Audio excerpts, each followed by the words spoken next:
Ayan, magandang gabi sa inyo guys. Ayan, magbabalik tayo rito sa ating mga nakahiligan. Ayan, mangulikta ng barya. Ayan, meron na naman tayo kasi pag-uusapang barya guys. Ayan, magandang gabi po sa inyong lahat, ang aking mga manonood. Ayan, dito po sa ating YouTube channel guys. Ang pag-usapan natin guys, ito po ay barya po ng Germany.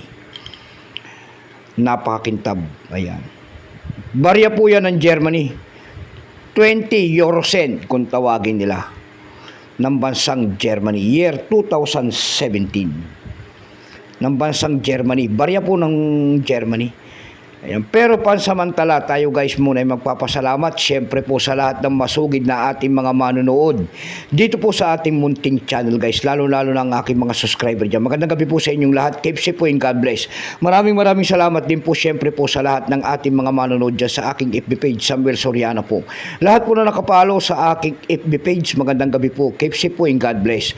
Yun naman po, sana hindi pa po nakapag-subscribe, ay hingi lang sana tayo ng pabor. Baka pwede naman pakipindot ang ating subscribe button, like and share, para ma-update ko naman kayo sa mga bago ko pang ilalabas na video about coins. Ayan, magandang gabi po sa inyong lahat.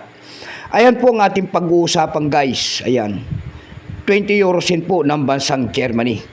Ayan, nagsimulang years ito guys mula year 2007 hanggang year 2017. Value po nito kung tawagin nila ay 20 euro cent. Ayan, currency euro 2002, up to date po. Kung anong materialis ang ginamit sa barya na yan guys, yan po ay Nordic Gold kung tawagin nila.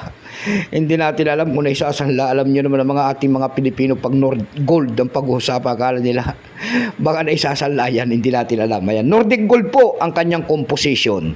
May bigat lamang itong 5.74 grams, may abay itong 20.25 mm, may kapal po naman itong 2.14 mm, orientation po ay may dala alignment. Number NDAS was 6319, reference number KM-255. Ayan, Spanish flower po yan guys kung tawagin nila. Yan, nasa kanyang nasa harap. Ay, nalaglag pa ang ating Spanish flower. Ayan, ayan guys, Spanish flower kung tawagin nila. Ayan, ito pong year 2017 na ito guys, ito po ay 5% lamang guys. Kung ilang piraso po ang ginawa sa barya na yan ng Germany, ito po ay 15,120,000 piraso po. Ayan, may price appraisal na rin po yan doon sa ating numista. Binigyan na po ng presyo ng ating mga kolektor. Yung kanyang almost uncirculated kung tawagin nila, may presyo po yan na 15 pesos. Uncirculated naman po ay 24. Dako naman tayo sa kanyang price doon sa ating eb.com. Sa eb.com guys, tingin-tingin tayo ng presyo. Ayan, doon sa ating eb.com nakakita tayo, nakapaskil po doon, nagbebenta nito ng $5.70. Nasundan po ito ng $2.25. Yung pinakamababa po na bintahan doon ay $1.20 na. Dako naman tayo sa Carousel PH. Ayan, sa pangalawang website.